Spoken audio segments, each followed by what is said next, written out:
আমি জীবনে কাউকে ছাড় দেইনি, জানো তো, কাউকেই না। কিন্তু তোমাকে ছেড়ে দিয়েছি। কেন জানো তো?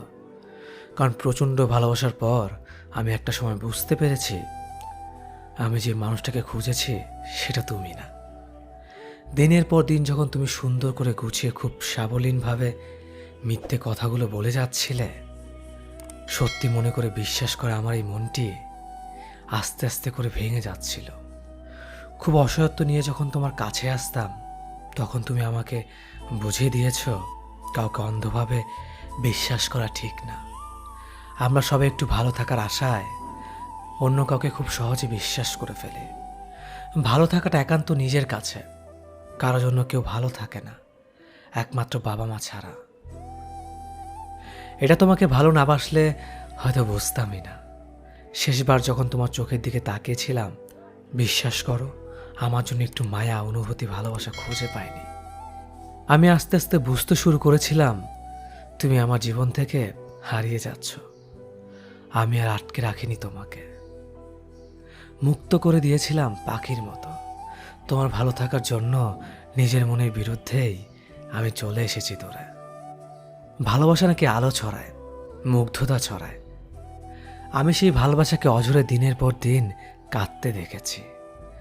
ট্রিনা একটি ঝড়ের নাম, যে ঝড় আচমকে এসে আমার পুরো জীবনটা এক নিমিষে শেষ করে দিয়েছে। কানে হেডফোন দিয়ে বন্ধ দরজার ছিটকেনি খুলে বৃষ্টির গভীরতা কখনো বোঝা যায় না। আমিও তোমাকে বুঝতে পারিনি। আসলে কি জানো তো প্রিয়, আমরা সবাই হারাই, আমরা ফুরোই না। আমরা পালাই, কিন্তু আমরা লুকোই না। হ্যাঁ জানি খুব অভিমান করেছ, তবে আমিও জোর করে অভিমান ভাঙাতে যাইনি। সময় যাচ্ছে, কতদিন বেলা অবেলা কথা হয়নি। প্রহর কাছে অপেক্ষার সময় বাড়ছে, কিন্তু কোনো পাশ থেকে মেসেঞ্জারের টুংটাং শব্দ আসা যাওয়া করেনি। দুপাশের মানুষ হয়তো মোবাইল হাতে বসে অপেক্ষায় কাটাচ্ছে সময়। কখন যদি প্রিয় মানুষটা আমায় মেসেজ করে না পায়, তবে বড্ড অভিমানে কাঁদবে। কিন্তু অভিমান ভেঙে কেউ কাউকে মেসেজ করে না। বারবার মেসেজ চেক করা হচ্ছে, কল রেকর্ড চেক করা হচ্ছে, কিন্তু পাত্তা নেই কোনো পাশেই। ও পাশের মানুষটার কথা তো জানি না, কিন্তু এ পাশের মানুষটা বড্ড ছটফট করছে। যদি সে অভিমান ভেঙে একটু মেসেজ দিত, তো জাপটে পড়ে তাকে মন উজাড় করে গত কয়েকদিনে দমাট কোনো অনুভূতিগুলো তাকে জানাতাম। তার সাথে কথা বলতে না পেরে শ্বাসের গতিরোধ, বুকের মধ্যকার হাহাকার, শূন্যতার নীরব আত্মঘাতী চিৎকার সব জানাতাম তাকে। তার করা পূর্ণ মেসেজ পড়ে কখনো হো হো করে হেসে ওঠা, কখনো বা নীরবে কান্না লুকানো, সব বলতাম। শুনবে তো তুমি, নাকি অভিমান করে হ্যাঁ ওকে করে পাশ কাটিয়ে চলে যাবে? দেখো, হাত বাড়ালেই তোমাকে ছোঁয়া যায় না, কিন্তু মন দিয়ে অনুভব এতটা কাছে যে যতটা কাছে চাঁদ তারারাও থাকে না। বুঝো একটুখানি আমার না বলা অনুভূতি, একটু অনুভব করো কতটা অনুভবে মিশে তুমি। আমি না হয় বড্ড কঠিন, সহজ সাধারণভাবে বলে উঠতে পারি না, কিন্তু তুমি তো তা একটু অনুভব করে নিতে পারো। আমার না বলা কথাগুলো, আমার হাজারো কথা ভিড়ে ছিল। তুমি হয়তো অনুভব করতে চাওনি বা অনুভব করনি। আমি নয় সর্বদা সামনেই বলে দিই, কি করব, পিঠ পিছে ছোড়া মারা আসে না আমার ভাষায় সহজ সাবলীনভাবেই ব্যক্ত করেছিলাম তোমার প্রতি আমার অসীম ভালোবাসা। হয়তো মুখে বলা হয়নি, কিন্তু তুমি তো অনুভব করনি। তুমি আমার না বলা অসীম ভালোবাসায় একটা অবহেলা খুঁজে পেয়েছিলে বলেই কি এতটা অভিমান? একদিন দেখবে তোমার সব অভিমান পড়ে রয়েছে, কিন্তু যার ওপর অভিমান সেই মানুষটাকে আর ফিরে পাবে না। অভিমান ভেঙে ভালোবাসি বলার জন্য হন্যে হয়ে খুঁজে বেড়াবে, কিন্তু পাবে না। সব মানুষের বেলায় প্রিয় মানুষটাই প্রাক্তন হয় না। অনেকের ক্ষেত্রে সম্পর্কটা প্রাক্তন হয়ে যায়, হাজার চেষ্টা করলেও পুরনো দিনে ফিরিয়ে নেওয়া যায় না। এক্ষেত্রে প্রিয় মানুষটি কাছে থাকলেও না থাকার চেয়েও বেশি যন্ত্রণা দেয়। যার সাথে কথা বলতে বলতে হাজার কথা বলার পরে মনে হতো যেন কোনো কথাই হয়নি, আজ তার অবহেলা আবৃত্ত প্রতিটি মুহূর্ত তীব্র যন্ত্রণা দিচ্ছে। প্রিয় মানুষটা আজও প্রাক্তন হয়ে ওঠেনি, তবে সম্পর্কটা ক্ষত বিক্ষতভাবে প্রাক্তন হয়ে উঠেছে ধীরে ধীরে। এমন এক পর্যায়ে আসে যেন বিষ গিলে নিজে হজম করে ফেলার মতো অবস্থা। ছেড়ে যাওয়ার চেয়ে বদলে যাওয়া বেশি কষ্টকর ও যন্ত্রণাদায়ক। ভুল ভ্রান্তি নিয়েই আমাদের জীবন। আমরা কেউই ভুলের ঊর্ধ্বে নয়, তবুও কখনো কখনো ভুল আর অন্যায় ব্যাপার দুটি গুলিয়ে ফেলি নিজের অজান্তে। তবুও ভালো থাকুক পৃথিবীর সকল প্রাক্তনরা, ভালো থাকুক প্রাক্তন সম্পর্কে আবদ্ধ বিপরীতমুখী দুটি লোহিত শিখা। সময়কে সুন্দর করে বদলায়। আজকে যা লেট মেসেজ সিন করার ব্যাপারটা আপনার মন খারাপ করিয়ে দেয়, একটা সময় আসবে যখন মাসেও তার কথা একবারও মনে পড়বে না। যে মানুষটা চেঞ্জ হয়ে যাওয়াটা মেনে নিতে না পেরে কান্না চলে আসে, একসময় সেই মানুষটার জন্য আর কোনো ফিলিংসই কাজ করবে না। কেউ ঠকালে নিজের কাছে খারাপ লাগে এখন, একটা সময় কেউ ঠকালে আর কোনো ফিলিংসই কাজ করবে না। বদলে যাওয়া সময়টা নিজের বোকামির জন্য নিজেই হাসবেন আর বলবেন, কি বোকামিটাই না করেছিলাম। কারোর জন্য থাকা তুমুল আবেগ, টান, মায়া, অভিমান, অভিযোগ সব কিছু একসময় চেঞ্জ হবে। আবেগ নিয়ন্ত্রণে চলে আসবে, আসবেই, শুধু সময়ের অপেক্ষা। সম্পর্ক যখন মাঝপথে ভেঙে যায়, কেউ একজন খুব সামান্য কারণে তাদের ছেড়ে যায়, যেন তারা ছেড়ে যাওয়ার জন্যই আসে। ঠিক তখন যা স্বাভাবিক সত্য তা মেনে নিতে হয় সম্পর্কে ভাঙা হৃদয়টাকে। তারপর তাকে হেঁটে যেতে হয় অনেকটা পথ, একদম একা। কারো অপেক্ষা না করে হেঁটে যেতে হয় একা এক জীবন। আমি জানি কেউ ছেড়ে যাওয়ার পরও তাকে ভালোবাসা যায়, ঠিক ততদিন ভালোবাসা যায় যতদিন হৃদয় শূন্যস্থান পূরণ করতে কেউ না আসে। তবু তিক্ত বিচ্ছেদের পরও যদি কেউ ফিরে আসে, তবে মৃত্যুকে পছন্দ করে আর মানুষটাকে বিকল্প হিসেবে ধরে নিলে বোধ হয় নিজের অস্তিত্ব বলে কিছু একটা অবশিষ্ট থাকে। অথচ দেখা যায় অধিক সংখ্যক ভাঙা মন একা আধটুকু পথ চলতে পারে না, হাঁটতে তাদের পা টলে। কানের অপেক্ষা করে সেই মানুষটার জন্য যারা নিঃস্বার্থে তাকে ছেড়ে গিয়েছে। আমি জানি সেসব হৃদয় রোজ অতীতেই বাঁচে, মনে মনে চায় সে মানুষটা আবার ফিরে আসুক, আবার একবার প্রেম হোক তার সাথে। অতঃপর কেউ কেউ ফিরেও আসে, নিজে ভালো থাকার জন্য ফিরে আসে, নিজ স্বার্থে চিরল ধরলে ফিরে আসে, এমন ধাঁচে ফিরে আসে যেন তাতে ফিরিয়ে দেয়া যায় না। কিন্তু যারা খুব বিশ্বাসে আবার একবার তাতে জড়িয়ে ধরে, যারা চায় এসব মানুষ আবার ফিরে আসুক, তাদের জন্য ওসব স্বার্থবাদী মানুষের আসল শিক্ষাটা হয় না, যার দরুন তারা কখনোই বুঝতে পারে না ছেড়ে যাওয়ার পরে বেঁচে থাকাটা কতখানি কষ্টের। সম্পর্ক যাদের মাঝপথে ভেঙে যায়, সম্পর্কটা না হলেই হয়তো ভালো ছিল। সম্পর্ক নাকি দুইটা মানুষকে এক করে দেয়, অথচ আমি দেখলাম সম্পর্ক দুইটা মানুষকে অনেক দূরে ঠেলে দেয়। সম্পর্ক বিশ্বাস কেড়ে নেয়, সম্পর্ক মানুষের মন ভেঙে দেয়। কথার সূত্রটা যখন পরিচয় সীমাবদ্ধ থাকে, তখন একজনের প্রতি আরেকজনের আকর্ষণ যেন বাড়তেই থাকে। দুজনের দুই দিক থেকে সমান তালে কাছে আসার সমর্থন থাকে। কিন্তু পরিচয়টা যখন সম্পর্কের রূপ নেয়, তখন নিজের প্রথম অনুভূতির বিপরীত প্রতিচ্ছবি বাস্তবে প্রকাশ পায়। আমি বলেছিলাম আমাকে শুধু ভালোই বেসো, কিন্তু সে আমাকে সম্পর্কে জড়াতে বলেছে। আর এই সম্পর্কই আমাদের মাঝে এত কাছে থেকেও কতটা দূরত্ব বাড়িয়েছে। সে আমাকে ভালোবাসে ঠিকই, তবে অনুভূতিতে নয়, বর্ণাক্ষরে। সে আমাকে জড়িয়ে ধরে বারবার ভালোবাসি বলেছে। যখন চলে আসতাম তখন ভুল করেও একটা বারও ফিরে তাকায়নি। মাঝে মাঝে আমি অভিযোগ করে বসতাম, আমাকে ফেসবুকের পাসওয়ার্ড দিয়েও বলেছে, অবিশ্বাস করো না আমায়, আমি সত্যি তোমাকে ভালোবাসি। মানুষ বলে সব জানা সত্যি হয় না, বা সব দেখা কখনো বাস্তব হয় না। আসলে আমি পাসওয়ার্ড পেলেও ইনবক্সে কোনো মেসেজ পাইনি। আর সেই তাকেই আমি সম্পর্কের নাম করে আমার জীবনে প্রেমিকা হিসেবে পেয়েছিলাম। সম্পর্কের আগে সে বিশ্বাসী, সত্য কথা বলা অপরিচিতা ছিল, কিন্তু সম্পর্কের পর স্ববিশ্বাসী মিথ্যাবাদী প্রেমিকা হলো। অনেক বলতাম তাকে ভালো না বাসতে পারো, কিন্তু মিথ্যে কথা বলো না, অথচ সে সম্পর্ক যখন শুরু হয় তখন আমরা ভীষণ রকমের কেয়ারিং থাকি। সকালে ব্রেকফাস্ট থেকে ডিনার পর্যন্ত একজন অপরজনের খাবারের কথা মনে করিয়ে দেই। ব্যাপারটা এমন না যে আমি তাকে খেতে না বললে সে খাবে না। ব্যাপারটা হলো সম্পর্কের শুরুর দিকে কেয়ার নেওয়া এবং কেয়ার পাওয়া দুটো বিষয় আমরা ভীষণ রকমের তৃপ্তি পাই। ঘন্টায় 3বার ফোন দেওয়া, দিন শেষে প্রিয় মানুষের সাথে ঘন্টা পর ঘন্টা কথা বলা, একজন অসুস্থ হলে আরেকজনের দুশ্চিন্তা হওয়া, সব কিছুই একটু অন্য রকমের থাকে। মাঝে মাঝে মনে হয় মানুষটাকে ভালোবাসার জন্য এক জীবন যথেষ্ট না। এরপর অল্প অল্প করে সম্পর্কের ডেফিনেশন বদলাতে শুরু করে।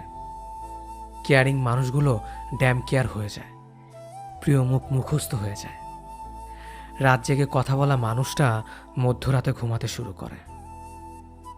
একজনের অসুস্থ হওয়ার ব্যাপারটা আরেকজনের কাছে স্বাভাবিক হতে শুরু করে। প্রচণ্ড জ্বরের ঘরে যে বিপরীত মানুষটা একসময় মাথায় হাত বোলানোর কথা বলতো, সম্পর্কের বয়স বেড়ে গেলে সেই মানুষটা একটা না পেয়ে এক্সট্রা খেয়ে ঘুমিয়ে যাওয়ার কথা বলে। টিপ পড়লে তোমাকে কি যে সুন্দর লাগে বলা প্রেমিক একসময় চোখে নিচে পড়ে যাওয়া কালিরও খেয়াল করে না। আমরা বেরিয়ে আসতে শুরু করি একটা ফ্যান্টাসির জগৎ থেকে। তারপর একদিন আর সব কিছু আগের মতো চলতে থাকে না। সব কেমন এলোমেলো লাগে। মানুষটা অভ্যাস হয়ে গেলেও একসময় মানুষটাকে আর আপন লাগে না। হৃৎপিণ্ড ভর্তি ভালোবাসা মরে গিয়ে যেখানে অভিযোগ ঢুকতে শুরু করে। আহা, ইনসোমিনিয়া ঝাপটে ধরে সমস্ত শহরটাকে। আমরা আশ্রয়হীন থাকতে পারি না। সবসময় একটা আশ্রয় দরকার হয় আমাদের। তারপর আমরা দূরে যেতে শুরু করি একটা নিরাপদ আশ্রয় খুঁজে, একটু প্রেম খুঁজে, একটু কেয়ারিং চাই। মাঝে মাঝে দূরে চলে যেতে হয়। দূরে চলে যাওয়াটা জরুরি। দূরত্ব সৃষ্টি না হলে মানুষগুলোকে গুরুত্ব বোঝানো যায় না। মাঝে মাঝে নিজেকে আড়াল করে মানুষগুলোকে টের পাইয়ে দিতে হয় বুকে কতটা গভীর কষ্ট জমে গেলে মানুষ দূরে চলে যায়। সম্পর্ক যখন শুরু হয় তখন আমরা ভীষণ রকমের কেয়ারিং থাকি। সকালে ব্রেকফাস্ট থেকে ডিনার পর্যন্ত একজন অপরজনের খাবারের কথা মনে করিয়ে দেই। ব্যাপারটা এমন না যে আমি তাকে খেতে না বললে সে খাবে না। ব্যাপারটা হলো সম্পর্কের শুরুর দিকে কেয়ার নেওয়া এবং কেয়ার পাওয়া দুটো বিষয় আমরা ভীষণ রকমের তৃপ্তি পাই। ঘন্টায় 3বার ফোন দেওয়া, দিন শেষে প্রিয় মানুষের সাথে ঘন্টা পর ঘন্টা কথা বলা, একজন অসুস্থ হলে আরেকজনের দুশ্চিন্তা হওয়া, সব কিছুই একটু অন্য রকমের থাকে। মাঝে মাঝে মনে হয় মানুষটাকে ভালোবাসার জন্য এক জীবন যথেষ্ট না। এরপর অল্প অল্প করে সম্পর্কের ডেফিনেশন বদলাতে শুরু করে। কেয়ারিং মানুষগুলো ড্যাম কেয়ার হয়ে যায়, প্রিয় মুখ মুখস্থ হয়ে যায়। রাত জেগে কথা বলা মানুষটা মধ্যরাতে ঘুমাতে শুরু করে। একজনের অসুস্থ হওয়ার ব্যাপারটা আরেকজনের কাছে স্বাভাবিক হতে শুরু করে। প্রচণ্ড জ্বরের ঘরে যে বিপরীত মানুষটা একসময় মাথায় হাত বোলানোর কথা বলতো, সম্পর্কের বয়স বেড়ে গেলে সেই মানুষটা একটা না পেয়ে এক্সট্রা খেয়ে ঘুমিয়ে যাওয়ার কথা বলে। টিপ পড়লে তোমাকে কি যে সুন্দর লাগে বলা প্রেমিক একসময় চোখে নিচে পড়ে যাওয়া কালিরও খেয়াল করে না। আমরা বেরিয়ে আসতে শুরু করি একটা ফ্যান্টাসির জগৎ থেকে। তারপর একদিন আর সব কিছু আগের মতো চলতে থাকে না। সব কেমন এলোমেলো লাগে। মানুষটা অভ্যাস হয়ে গেলেও একসময় মানুষটাকে আর আপন লাগে না। হৃৎপিণ্ড ভর্তি ভালোবাসা মরে গিয়ে যেখানে অভিযোগ ঢুকতে শুরু করে। আহা, ইনসোমিনিয়া ঝাপটে ধরে সমস্ত শহরটাকে। আমরা আশ্রয়হীন থাকতে পারি না। সবসময় একটা আশ্রয় দরকার হয় আমাদের। তারপর আমরা দূরে যেতে শুরু করি একটা নিরাপদ আশ্রয় খুঁজে, একটু প্রেম খুঁজে, একটু কেয়ারিং চাই। মাঝে মাঝে দূরে চলে যেতে হয়। দূরে চলে যাওয়াটা জরুরি। দূরত্ব সৃষ্টি না হলে মানুষগুলোকে গুরুত্ব বোঝানো যায় না। মাঝে মাঝে নিজেকে আড়াল করে মানুষগুলোকে টের পাইয়ে দিতে হয় বুকে কতটা গভীর কষ্ট জমে গেলে মানুষ দূরে চলে যায়। সম্পর্কের বেড়াজালা যারা আটকে থাকে তারা বোঝে ভালোবাসাটা কতটা বেদনা বিধুর হয়। খুব কষ্ট হয় তাদের থেকে দূরে থাকলে। যারা আমাদের খুব প্রিয় হয় তারা একদিন হঠাৎ করে চলে যায় কোনো কিছু না বলেই। তাদের এটা জানা উচিত ছিল চলে যাওয়াটা কখনো কখনো বিচ্ছেদের চেয়েও খুব বেশি কষ্টের হয়। খুব কষ্ট হয় বুকের মাঝে যেখানে খুব যত্ন করে রাখা হয়, যাকে ভালোবাসা হয়। আপন মানুষগুলো দূরে থাকলে এতটা কষ্ট হয় না যতটা কষ্ট হয় দূরের মানুষগুলো দূরে থাকলে। অনুভবে মিশে থাকা মানুষগুলো খুব জ্বালা দেয় আগে জানতাম না। তবে হ্যাঁ, তাদের বিরুদ্ধে অভিযোগ নেই, আছে শুধু ভালোবাসা। তারা ভালো থাকুক তাদের ভালো লাগা ভালোবাসা নিয়ে, যাদের অন্তরের ভিতরে জায়গা দেয় দিবানিশি। আলোর ভিতরের অন্ধকার দেখতে চমৎকার।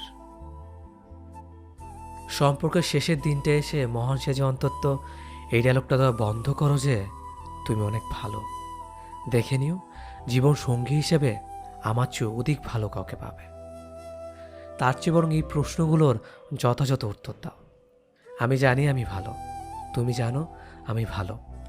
আমি যখন এতই ভালো, তাহলে আমাকে ঠকালে কেন? মাঝপথে এসে আমাদের সম্পর্কের ইতি টানতে হচ্ছে কেন? কেনই বা তুমি এখন অন্যদিকে অন্যজনে আকৃষ্ট? এই যে প্রশ্ন শুনেই নিশ্চুপ হয়ে গেলে, আমি জানি এসব প্রশ্ন সঠিক উত্তর তুমি দিতে পারবে না। কারণ তুমি প্রশ্নের উত্তর দিতে শুরু করলে আর চতুর্থ শব্দটা হেরে যাবে। তোমার মেধাবী মস্তিষ্কের খিলুয়াজ আর কোনো কাজে আসবে না।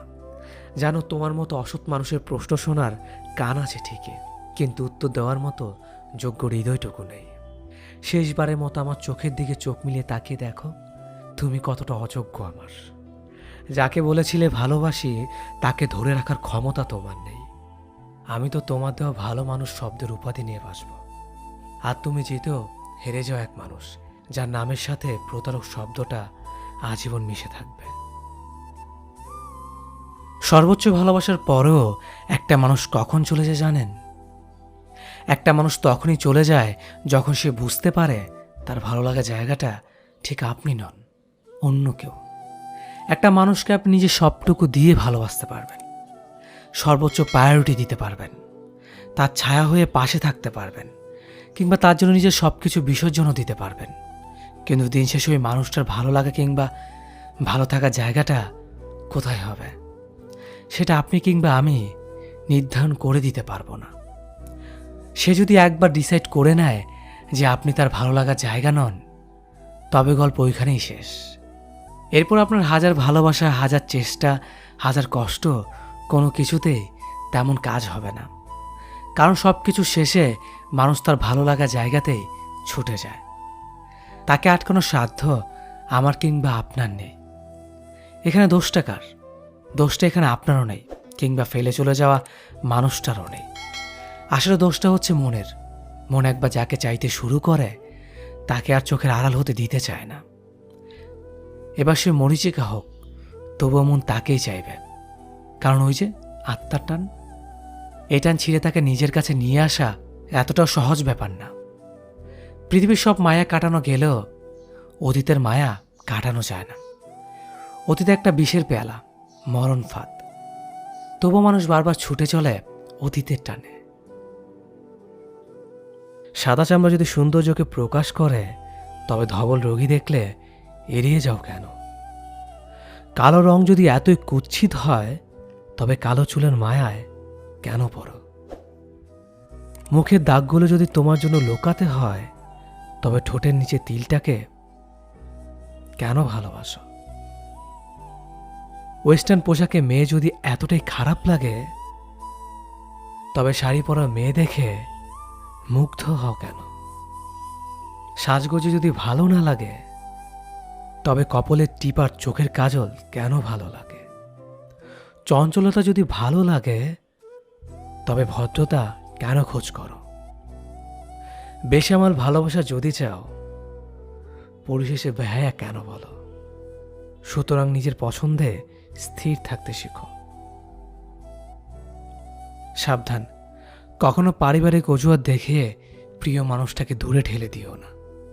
একবার ভেবে দেখো তো, আজ টাকার প্রবলেম, পরিবারের সদস্যদের নিয়ে প্রবলেম, বড় ভাই বোনদের আগে বিয়ে করতে পারবে না সেটা নিয়ে প্রবলেম, লোক সমাজের প্রবলেম, মোট কথা তোমার জীবনে এই প্রবলেমগুলো ভয়ঙ্কর রূপ ধারণ করেছে বলে প্রিয় মানুষটাকে চলে যেতে বলছো। আর একবার ভেবে দেখেছ, মানুষ কিছু করলে শুধু বর্তমানে কথা ভেবে করে না, ভবিষ্যতে কথা ভেবেও করে। ভবিষ্যতে তোমার সব প্রবলেম সমাধান হয়ে যাবে, টাকা পয়সা হবে, মা বাবা পাবে, বড় ভাই বোন বিয়ে করে ওরা সংসার করবে, সবই ঠিক থাকবে। কিন্তু সেই প্রবলেমগুলোর জন্য প্রিয়টাকে ছেড়ে দিবে, তাকে তো আর পাবে না। শোনো, প্রবলেম কিছু না, তাই ভুলেও তোমার লাইফ পার্টনারকে দূরে সরিয়ে দিও না। সময় থাকতে সময়কে গুরুত্ব দাও। সে খুব ভালো ছিল। আমার ব্যর্থতা, আমি তাকে আগলে রাখতে পারলাম না। আমি কেমন ভালোবাসলাম তাকে, তার ভালো খারাপ আমি মানতে পারলাম না। ছি, আমার নিজের প্রতি নিজের রাগ হয়। তার ভালো খারাপ ভালো লাগা যদি আমি মেনে নিতাম, ইস, তাকেও আগলে রাখা যেত। আমি কেমন প্রেমিক ছিলাম, কখনো তার ভালো লাগার মূল্যই দেইনি। তার ভালো লাগতো কি জানেন? তার ভালো লাগতো আমি ছাড়া আরো অনেকের সাথে কথা বলতে। তার ভালো লাগতো আমাকে অপেক্ষা করিয়ে অন্যের সাথে কথা বলা। তার ভালো লাগতো আমি যেন তার রাগ ভাঙাই, আমার রাগ সে না ভাঙলেও চলবে। তার ভালো লাগতো ছেলে বন্ধুর সাথে খুব খারাপভাবে কথা বলা। তার ভালো লাগতো সবাইকে ছবি দেওয়া, কিন্তু আমি চাইলেই হাজার বাহানা। তার ভালো লাগতো মিথ্যে কথা বলা। তার ভালো লাগতো পুরনো প্রেমিকের সাথে কথা বলা। তার কিন্তু আমাকেও ভালো লাগতো, সেটাও আমি জানতাম। তার ভালো লাগতো ঘুমের নাম করে আমাকে এড়িয়ে চলা। তার ভালো লাগতো আমাকে কষ্ট দেওয়া। আমি তার এসব ভালো লাগা মেনে নিতে পারলাম না। ছি, আমি কেমন প্রেমিক ছিলাম! এই জন্যই তো তাকে আগলে রাখতে পারলাম না। আসলে তার ভালো লাগার যে আমি মূল্যই দেইনি। মানুষের ভালো লাগাকে প্রাধান্য দেওয়া লাগে, না হয় সম্পর্ক টিকে না। সম্পর্কে শুধুমাত্র একজনের ভালো লাগার জন্যই অন্য আরেকজন অন্ধের মতো ভালোবেসে যায়। হারিয়ে ফেলেছি আমি আমার ভালোবাসাকে। সত্যি সে ভালো ছিল। সে তোমাকে টেক্সট কিংবা কল করবে না যেন তুমি যখন ঘুম থেকে উঠে সবার আগে তোমার মোবাইলটা নিয়ে কল লিস্ট অথবা ইনবক্স উকি দাও। তখন তুমি বুঝে নিবে এটা হচ্ছে তোমার মরিচিকার পিছে ছুটে চলা।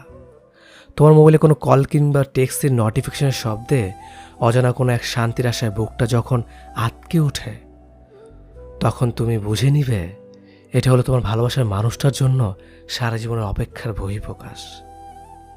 তোমার সবগুলো মোবাইল নাম্বার তার ব্লক লিস্টে থাকা সত্ত্বেও তুমি যখন অন্য কোনো নাম্বার থেকে কল দিয়ে ভালোবাসার ভিখারি হও, তখন তুমি বুঝে নিবে এটা হলো তাকে আরেকবার ফিরে পাওয়ার আকুতি। তোমার ফেসবুকের আইডি তার ব্লক লিস্টে যাওয়ার কারণে অন্য কোনো আইডি থেকে তাকে লুকিয়ে দেখে যখন বুক ফাটা দীর্ঘ শ্বাস ফেলো, তখন তুমি বুঝে নিবে এটা হচ্ছে ভালোবাসার এক অজানা তৃপ্তি।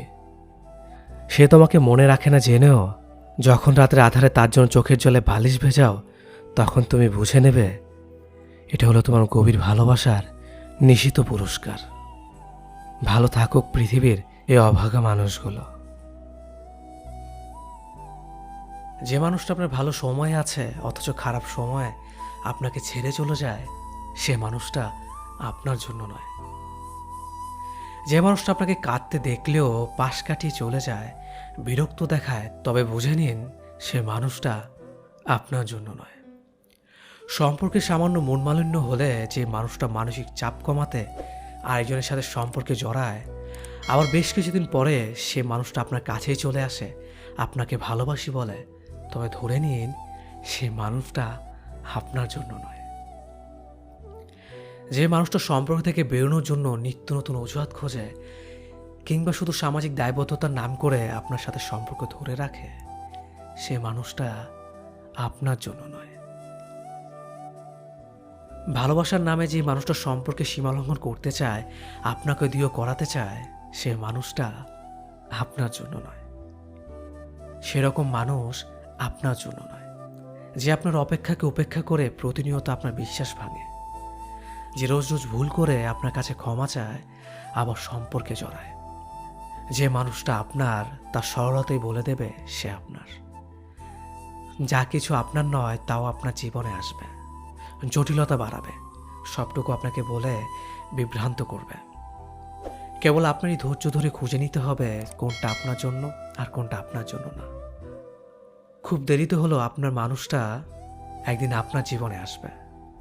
বড় রকমের দুর্ভাগ্য না হলে আপনি যেমন, আপনি ঠিক তেমনই পাবেন, আপনার মতো করে। সেই প্রাক্তনকে বলা কিছু কথা। এখনকার প্রেমের মধ্যে আসলে সেই প্রেমময় ব্যাপারটি নেই। এখনকার ভালোবাসা মানেই হলো ছেলে মেয়ে আইডি পাসওয়ার্ড নেবে, কোনো ছেলে মেয়ের পোস্টে রিয়েক্ট দিতে পারবে না, কোনো ছেলে মেয়ের ইনবক্সে কথা বলা যাবে না, কোথাও ঘুরতে যেতে পারবে না। আসলে ভালোবাসা মানে কি এখন বন্দিদশা? এখনকার ব্রেকআপগুলো হবার কারণও কিন্তু এসবে, এই যে এভাবে সব কাজে বাধা দেওয়া। মানুষ নামক জিনিসের মস্তিষ্ক বড্ড বেশি উত্তেজিত। এদের যে জিনিস করতে বেশি বাধা দিবেন এরা সেটাই করে বসে থাকবে। আর হ্যাঁ, প্রেমের মধ্যে এসব আসবেই বা কেন? আপনি তো তাকে বিশ্বাস করেই তাকে ভালোবাসেন। আসলে এই পাসওয়ার্ড, পোস্ট, রিয়েক্ট, ইনবক্সে কথা বলা, এসব নিয়ে কেন আপনাদের এত মাথা ব্যথা? এখনকার সম্পর্ক ভাঙার বেশিরভাগ কারণগুলোই হলো এসব। আর হ্যাঁ, ছেলেদের তো মেয়েদের শরীর দেখা ছাড়া ভালোবাসা পরিপূর্ণই হয় না। আরে ডিজিটাল প্রেম। ভালোবাসা মানে আপন করে নিবেন মানুষকে, স্বাধীনতা দিয়ে রাখবেন, কেন তাকে বন্দি দশায় ফেলবেন? তাকে তো এখনও আপনি বিয়ে করেন নাই, এভাবে তাকে মেন্টালি চাপ দেবার কোনো মানেই হয় না। ভালোবাসবেন তাকে, ভালোবাসেন, ভালোবাসাকে এতটা কমপ্লিকেটেড বানায় ফেলবেন না। ছেলে মেয়ে দুজনকেই বললাম। হ্যাঁ, ব্যাপারগুলো প্রাক্তনকেও একজনকে বুঝিয়েছিলাম। কথাগুলো ভালো লাগলে অবশ্যই আপনি ফেসবুক টাইমলাইনে ভিডিওটি শেয়ার করবেন। ধন্যবাদ সবাইকে। সেদিন আমি আমার সর্বোচ্চটুকু দিয়ে আপনাকে আগলে রাখতে চেয়েছিলাম, অথচ আপনি খুব নির্মমভাবে আমাকে একা করে দিয়ে চলে গেলেন, বড্ড বেশি একা করে। এখন আর দিন শেষে আপনার প্রতি আমার আর কোনো অভিযোগ নেই, নেই কোনো ফেরানোর তাগিদ, আর নেই হারাবার ভয়। তবে যেটুকু অভিমান জমে আছে বুকের বামে, তা হয়তো সারা জীবন আপনার স্মৃতিকে জাগিয়ে তুলবে খুব গোপনে। আর আমি অসহায়ের মতো আপনাকে ভুলে থাকার সর্বোচ্চ চেষ্টাটা চালিয়ে যাব। তবু মন থেকে দোয়া করি অনেক ভালো থাকবেন। অফুরন্ত শ্রদ্ধা আর শুভকামনা। আমি জানি চলে যাওয়া মানুষগুলো আর কোনোদিন ফিরে আসে না, কোনোদিন ভালোবাসে না, আর ফিরে আসলেও তারা আগের মতো মায়া থাকে না। হারিয়ে ফেলার পরে কেঁদে কি লাভ? থাকতে যদি আগলে রাখতে না পারো। যাকে অন্যের পাশে দেখতে কষ্ট হয় তাকে নিজের করে রাখতে জানতে হয়। তোমার যদি মনে হয় যে থাকার এমনিতেই থাকবে, যে ভালোবাসার সে অবহেলার পরেও ভালোবাসবে, তবে তুমি সম্পূর্ণই ভুল। রাখতে না জানলে কেউই থাকে না পাশে, আর ভালোবাসা না পেলে কেউ ভালোবাসে না, কারণ সবাই তোমারই মতো মানুষ। যত্ন না নিতে জানলে কোনো সম্পর্কই টিকে না, তা হোক রক্তের, হোক ভালোবাসা বা বন্ধুত্বের। তেমনিভাবে আগলে রাখতে না জানলে প্রিয়জনই বলো অথবা আপনজনই বলো, কেউই পাশে থাকে না। কাউকে আপন করে রাখতে হলে তাকে ভালোবাসতে হয়, সময় দিতে হয় আর যত্ন নিতে হয়। পৃথিবী লেনদেনের উপর নির্ভর করে চলে, কিছু পেতে হলে তোমারও কিছু দিতে হবে। আপনি যদি কাউকে সত্যিকার অর্থে ভালোবেসে থাকেন তাহলে অবশ্যই তাকে সবটা দিয়ে ভালোবাসবেন। ভালো থাকুক আপনার ভালোবাসা, ভালো থাকুক আপনার ভালোবাসার মানুষটা। ধন্যবাদ সবাইকে।